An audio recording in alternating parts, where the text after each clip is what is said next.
This is our fall finale. Lots of football next on Varsity Voice presented by SFBN.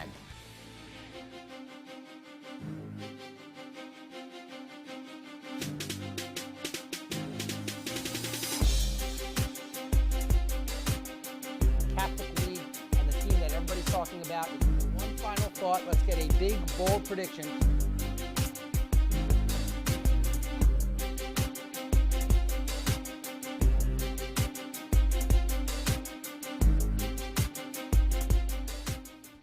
Welcome to another edition of Varsity Voice presented by SFBN. I'm your host, Ari Bluestein, and Mike, can you believe it? We're in our final episode of the fall season. I know, it feels like we taped the first show in August just a couple of weeks ago. Football season has flown by this year. It really has, but it's not done yet, especially for this man, Aaron Ace Carter from the Philadelphia Inquirer. Ace, thanks for joining us today. Thanks for having me. Well, I wanted to start off by talking about the 6A bracket with St. Joe's Prep playing Parkland coming up this week. But before we do, let's go out to Frankie Stokes, who is at Northeast High School. After defeating LaSalle in the Catholic League Championship and Northeast in the District Championship, the St. Joe's Preps Hawks are back in a position to win a state title.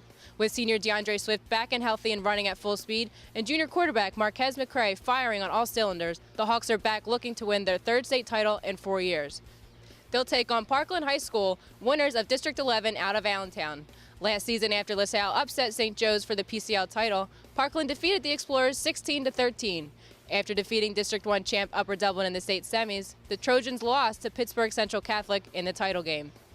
This year, after their win over Freedom in the District 11 championship game, Parkland is ready to avenge their losses to the Prep and get another crack at a state title. This should be a monster matchup between the District 12 and District 11 champions, as both teams are legitimate state contenders. For SFBN, I'm Frankie Stokes. Back to you guys. And yeah, the Hawks are definitely legitimate state contenders. I mean, they have so much talent. What do you think about their prospects to getting back and winning their third title in 4 years? Well, I mean, this Prep team legitimately could be the most talented team in the state in any classification. But when we're talking about, playoff football, and of course, in every game, execution is paramount. If you're a team with less talent, it's even more important because the margin for error is so slim. But for the Prep, really the only way I think that they wind up not winning the championship is if they fail to execute. I was at the game a couple weeks ago against LaSalle.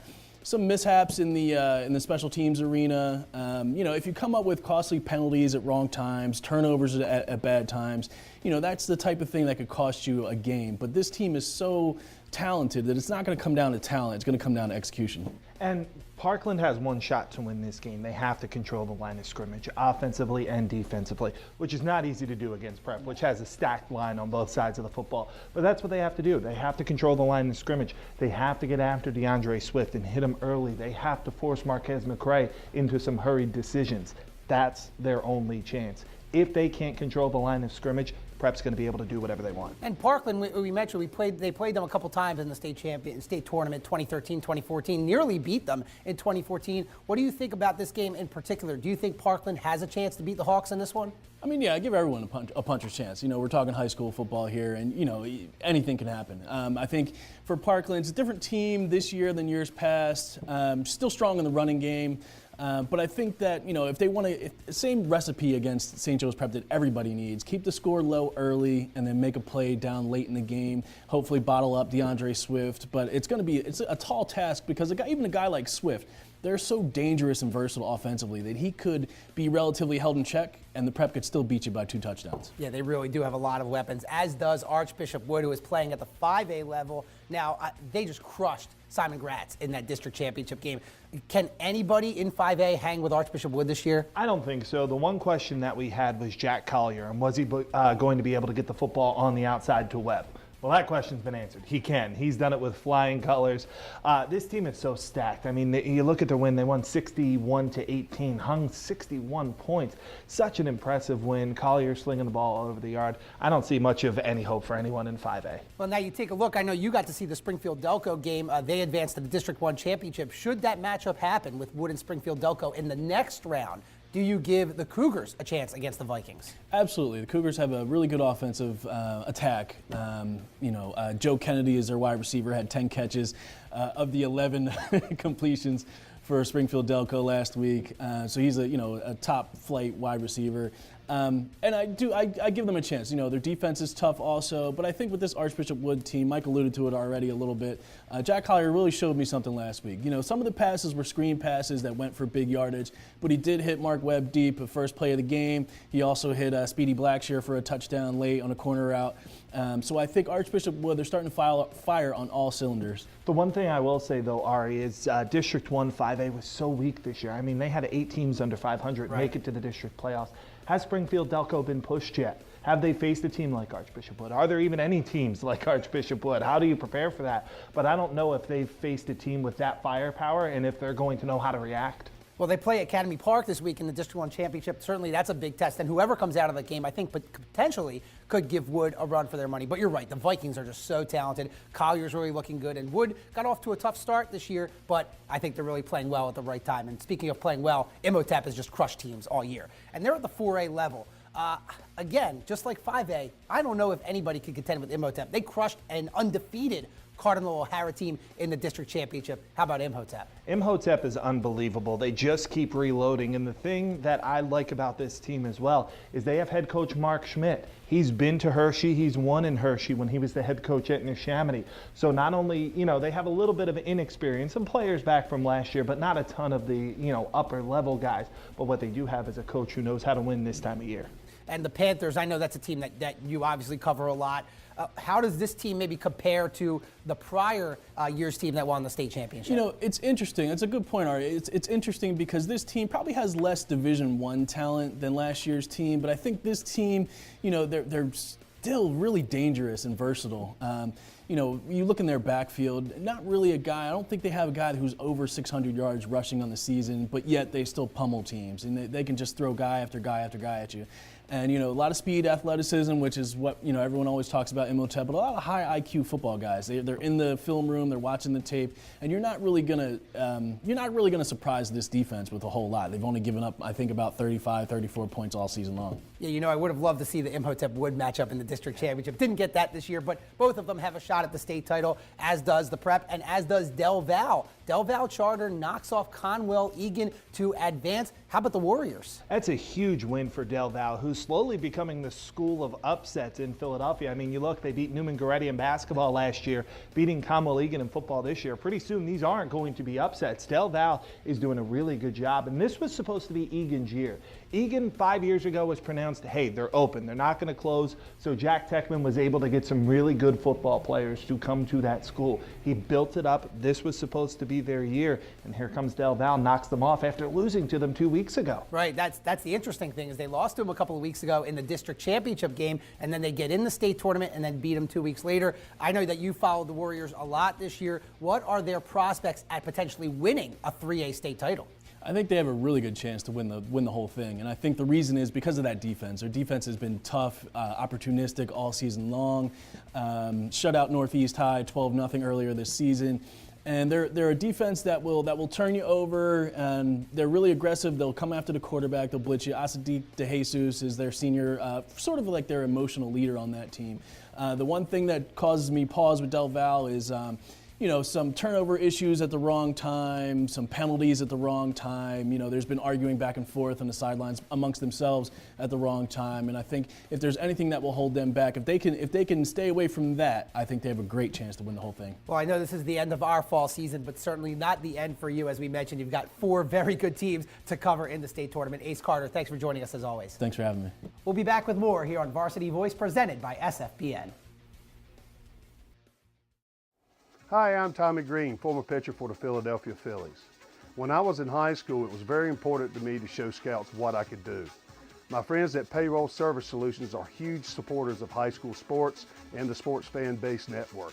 If you're a small to medium-sized business in need of a payroll company, contact Payroll Service Solutions. Not only will they take care of you, they will continue to support the community. For more information, contact Payroll Service Solutions at 215-624-0922 or 866-PAY-EASY. Flippin' Shakes has everything from burgers to sandwiches to delicious milkshakes. The Sports Fan Base Network crew chows down on a variety of favorites, from classic egg creams to the trending mac and cheese burger. Located at 233 2nd Street Pike in Southampton, You can dine in or take out. Flippin' Shakes. Great food, great service, a flippin' good time.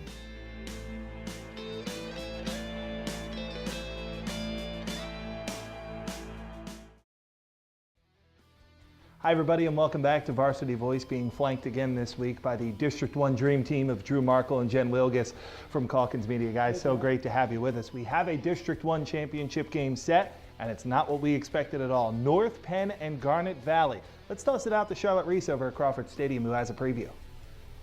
It all comes down to this for the extremely competitive District 1 6A classification. The top-seeded North Penn Knights will host the championship game at their home field of Crawford Stadium after defeating Coatesville in the semifinals. They will take on the Cinderella's storied number 10 seed Garnet Valley, who has won 3 road games to the title game, most recently defeating Perkiomen Valley. North Penn is led by quarterback Reese Udinsky on offense, but it's been the Knights' defense that has stifled opposing offenses, giving up less than 15 points per game. Wide receiver Ricky Johns is also a huge weapon for the Knights, and head coach Dick Beck is one of the best in the business. The Jaguars of Garnet Valley have defied the odds in this tournament. First, the Jags had a hard-fought 21-14 win over CB South, and then shocked everyone with a dominating 42-14 victory over the number 2-seeded Neshaminy. The Jags have only 2 losses of the year, both to Central League rivals Ridley and Haverford, but after the win over Perk Valley, they have now won 7 games in a row. This should be a great game for the District 1 6A title and the right to advance to the state semifinals. For SFBN, I'm Charlotte Reese.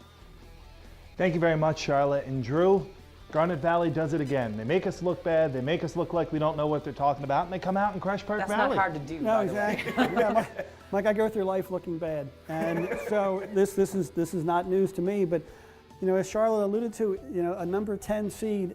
If I had my way, they wouldn't even be in it. You'd have the top 8, and that's it. But as a number 10, they've been on the road 3 straight times.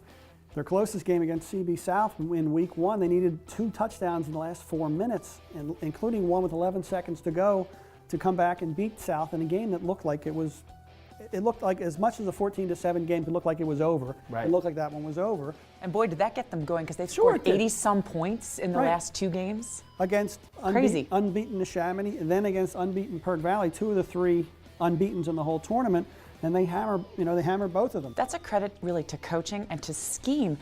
Guys, how hard is it to scheme for that triple option offense? I mean, we're in an era where there's so much film available through technology, through Huddle. There's so much information, but teams just can't figure out how to stop that triple option offense. I mean, I really feel like a key is that, obviously the coach knows what he's doing, and they have a senior quarterback, really a rock in the center running the show.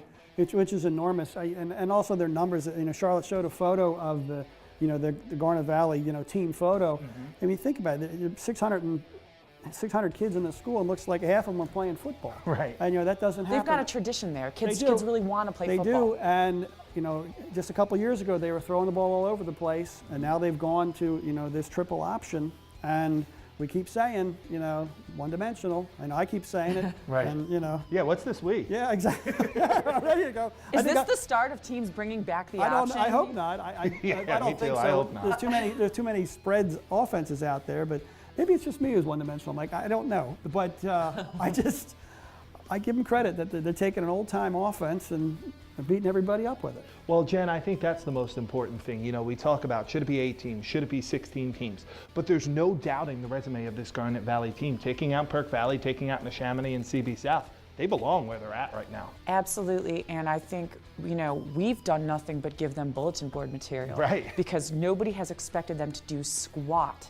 in this tournament, and they just keep proving people wrong. And, North Penn is the only team left in the state, if you look at the state bracket at 6A, that has a home field advantage this week. But if any team looks at that and says, who cares, it's Garnet Valley at this point, because they've just keep defying the odds.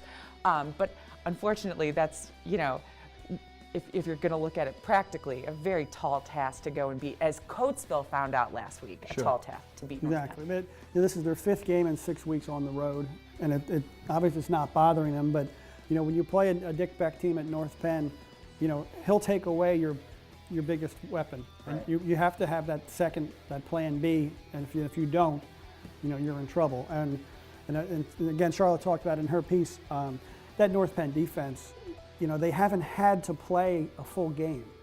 So, Beck's been able to get, his second team in there, and they get valuable minutes, which helps you build for the next year and the next year. Absolutely, those fresh legs and the speed, just the team speed overall. I was lucky enough to get into the pregame locker room because I was shooting a story with Coach Beck, and he really, because Coatesville, what do they rely on? Their speed, right? And they said, Coatesville doesn't think we're fast enough to keep up with them, let's show, and I'll tell you, North Penn kept up with Coatesville.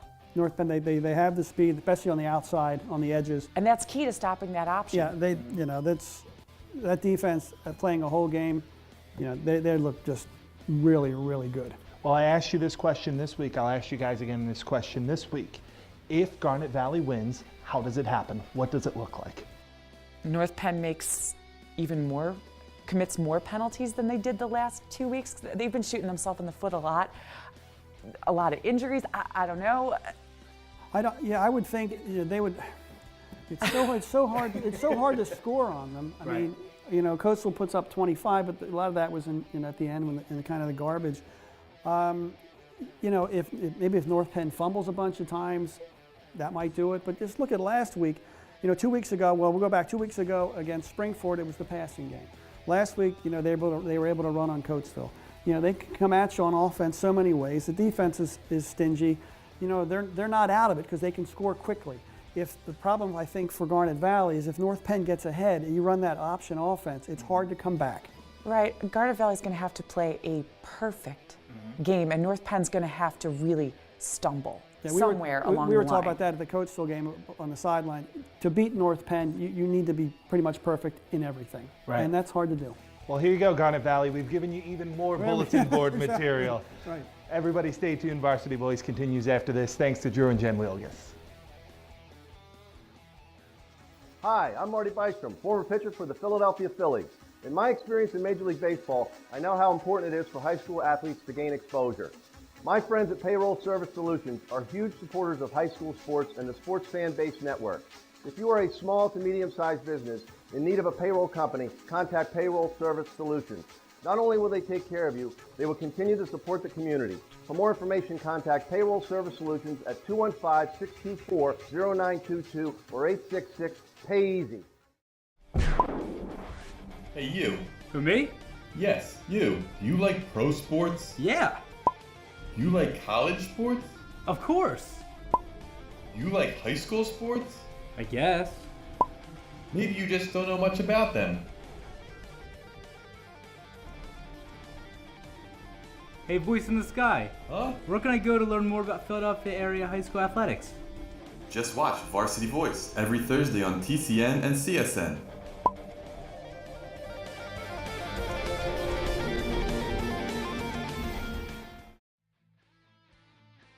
Welcome back to Varsity Voice, and to talk about the South Jersey Group Championships that are going to be happening after Thanksgiving, we bring in now Mark Trible from the Courier Post. Mark, thanks for joining us again. Thanks for having me, guys. So a lot of good games, and I really want to talk about the Group 4 championship between Lenape and Timber Creek. But for more on that, we'll kick it to Joey Lena, who's out at Rowan University. All the South Jersey Group Championships will be played here at Rowan University, but perhaps none more exciting than the Group 4 Championship between Lenape and Timber Creek. Lenape is undefeated this year, with their most recent win coming against Highland in the group semifinals. All year, the Indians have relied on their defense to hold down opponents and lead them to victory. They have given up an average of less than 10 points per game in their 10 wins, and the rushing attack led by Jojo Kellam has allowed Lenape to control the clock. Timber Creek is also undefeated and have won their games with a high-powered offense. In their 10 wins, they have scored an average of close to 50 points per game and defeated a tough Shawnee team in the group semifinals. Chargers quarterback Devin Leary has been stellar this year, throwing for 2,600 yards in 10 games this season. This should be a big-time matchup for the South Jersey Group 4 Championship on December 2nd at Rowan University. For SFBN, this is Joey Lena. Back to you in the studio. Yeah, so as you can see, it's going to be a pretty big matchup. I mean, let's start with Lenape. I mean, Jojo Kellam really gets that rushing attack going for them. Yeah, he's been great for the Indians all year. He's a junior. He's not the biggest back. He's not necessarily the fastest, but he's been great in between the tackles and on the outside. And quarterback Matt LaJoy, who's only 5'7", really sparks the attack. He's smart. He knows how to get out on the edge and throw the ball, and he also knows how to read the defense when he needs to run up the middle. Well, the one thing I'm conscious of in this game that I think gives Lenape a slight edge, defense and running games tend to travel. I'm not sure how much offense and passing games tend to travel. And I think that's the one thing that really gives the edge to Lenape in this game. Averaging around 10 points allowed per game this season, I think is incredible. I'm just a little bit worried about that Timber Creek offense as far as when you get to this time of the year, when you're not playing in your home stadium, can that big offense travel against a really good defense? Yeah, I guess we'll see. I mean, Devin Leary, if anybody can do it, I think Devin Leary could, and Timber Creek, and they've been putting up monster points all year. What do you think? What do you think about Timber Creek's offense against Lenape's defense? I think Timber Creek is a mismatch for anybody they play. I don't think it really matters where they were going to play the game. They've got 5 kids on the outside that can catch the ball and go, upperclassmen. This is a team that won the championship last year. Lenape, I like Lenape's ball control type of game. I really do, and they're really great on the front lines. But I don't know if it's going to be enough. Timber Creek last week against Shawnee, it was 9-7 in the third quarter. Right. They end up scoring, 30-some points and rolling away with it. Wow. So they're quick strike offense, and I would say they're definitely the favorite. I'm interested to see Devin Leary under siege because that Lenape line's going to get pressure on him, and Devin Leary's not used to seeing a ton of pressure behind that Timber Creek offensive line, so I'm curious to see how he reacts to that as well. Should really be a great game for the Group 4 championship, Lenape versus Timber Creek, and then you've got the Group 5 championship, Toms River North against Millville, and they're both teams that we've talked about on this show, right? Toms River North, Millville, and Millville beat Rancocas Valley, which of course I picked over you, Mike. But Millville, they look pretty good. They're beating some good teams right now. Yeah, they look really strong. That RV team is really good, a ton of talent, and they were really able to neutralize Iverson Clement. I was impressed with what they did in that game. So I think Millville, coming in against this Toms River North team that beat a decent Howell team, I think, that's going to be a really good game. And Toms River North, of course, you have Husney at the quarterback position. He was just extremely efficient in that semifinal game. Talk about the Mariners, and do they repeat against the tough Millville team? Yeah, it's another team that's coming back for round 2, just like Timber Creek. I like Toms River North. They've played well all season. I know their defense has gotten better as the year's gone on. But Millville is a team that they're kind of a Cinderella. They were not the favorite their first round game, even though they were better seeded. Then they went on the road against Rancocas Valley and really handed it to them. So they're not going to be worried about a defending champ or how good Mike Husney is. I think Millville has a chance to pull the upset. Yeah, I guess we shall see. Again, that's the Group 5 championship. I want to wrap things up with the Group 1 championship, Salem versus Paulsboro. And Mark, I know you are really high on Salem's running back, Jonathan Taylor. He put on quite a spectacle in that semifinal round. Yeah, quite simply, he's the best high school running back I've ever seen. Against Woodbury, Salem, the 4 seed, played at Woodbury on Saturday, and he went for 368 yards, 5 touchdowns, and an interception. He scored from 85, 62, 45, 45, 30. The kid's going to Wisconsin next year to follow in the footsteps of Corey Clement, who's from Glassboro. And surprisingly enough, Jonathan Taylor's pretty close to breaking Corey Clement's single-season record for rush yards in South Jersey. So the kid's unbelievable. And sometimes in games like this, the team with the best player, especially in Group 1 with these small schools, is the one that ends up getting it done. Yeah, he's about 150 yards away from that record, and he might break it by halftime in that game. They just feed him the football. He's such an incredible athlete and really a lot of fun to watch. I think he very well could break it on Thanksgiving, even before we get to the championship Absolutely. round in December. But Salem versus Paulsboro, the Group 1 championship. So a lot of great games will be played at Rowan University. Mark Trible, thank you so much for joining us today. Hey, thanks again, guys. Check out what's coming up on the Sports Fan Base Network.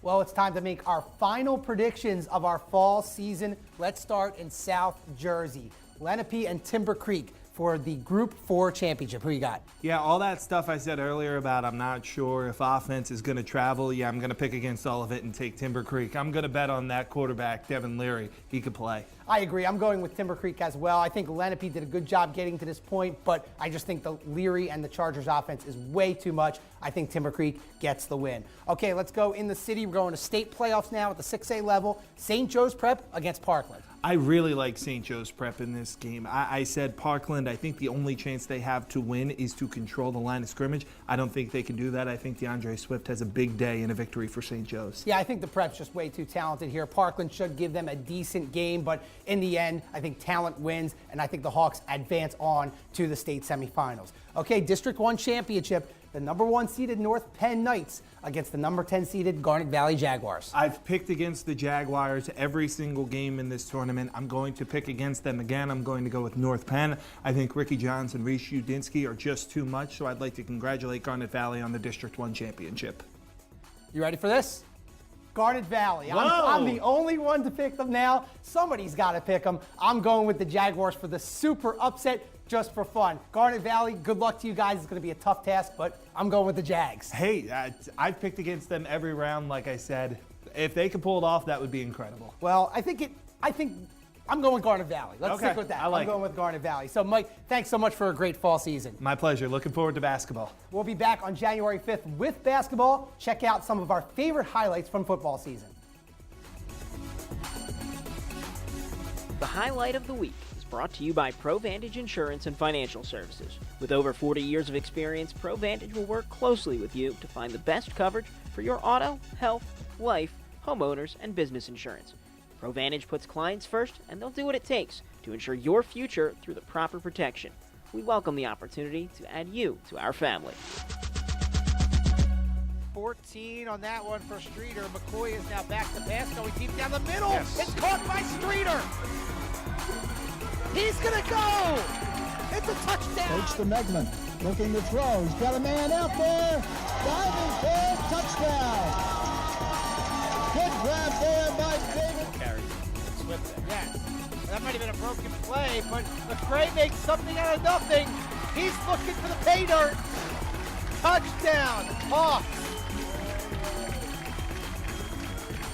Keeper by Justin Horn.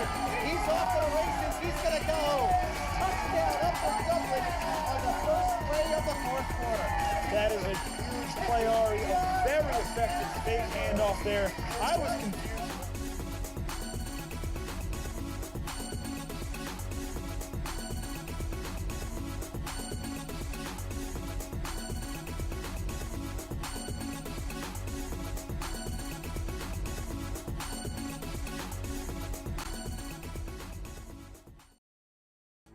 Select video equipment for Varsity Voice has been provided by DMP Video. DMP Video. You provide the moment, we'll capture the memories.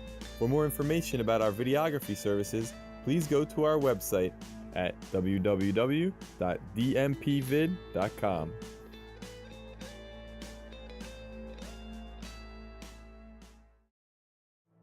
The Sports Fanbase Network, this area's leader in high school sports broadcasting, is continually bringing you the most in-depth coverage. Join us for Varsity Voice every Thursday on TCN and CSN, where we'll have interviews with players, coaches, writers, and more, plus analysis, highlights, and a variety of features on major topics in the Delaware Valley high school sports community. Tune in every Thursday at 6 p.m. on TCN and 11:30 on CSN for the best and only high school sports show around, Varsity Voice, presented by SFBN.